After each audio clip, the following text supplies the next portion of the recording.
Hello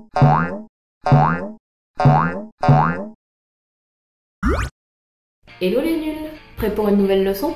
Aujourd'hui, nous allons parler d'un sujet sensible, d'un sujet responsable des plus grosses discordes au sein d'un groupe de fans, d'un sujet capable de déclencher une guerre, mais seulement sur la toile. Les BS.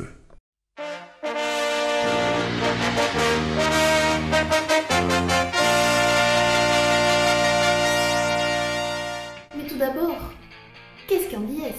Un BS, c'est un petit préféré, un artiste qui a suscité votre attention et attiré votre regard, un artiste qui a su mettre en éveil vos sens et vous donne de temps en temps des envies de viol et des envies de meurtre aussi. Contre la terre entière. Par contre, ce n'est pas vous qui choisissez votre BS, mais votre BS qui vous choisit. Donc niveau partage... non.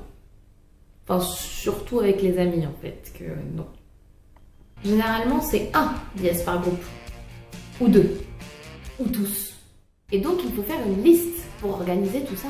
Et qui dit liste dit classement, et qui dit classement dit schizophrénie.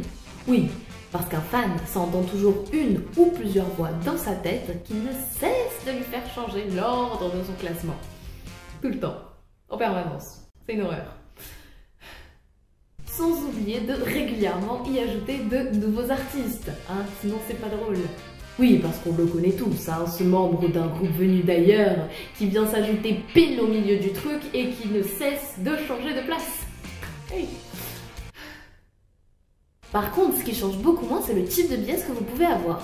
Par exemple, votre classement peut être principalement constitué de leaders, ou de McNay, ou de Fordy, ou de personnes nées à la même période, ou de ce que vous voulez, en fonction évidemment de vos préférences, ou de votre humeur, ou de vos hormones, ou du plat que vous avez mangé la veille, enfin bref, de vous quoi. Et si c'est pas le cas, c'est que votre schizophrénie est sévère. Ouais. Pas de chance. Même si vous en avez plusieurs, c'est toujours difficile de partager vos BS. Il est important de les classer et de ne pas avoir peur de faire évoluer ce classement. Souvent, votre liste de BS a un type majoritaire et c'est ce qui vous permet de connaître vos préférences en général.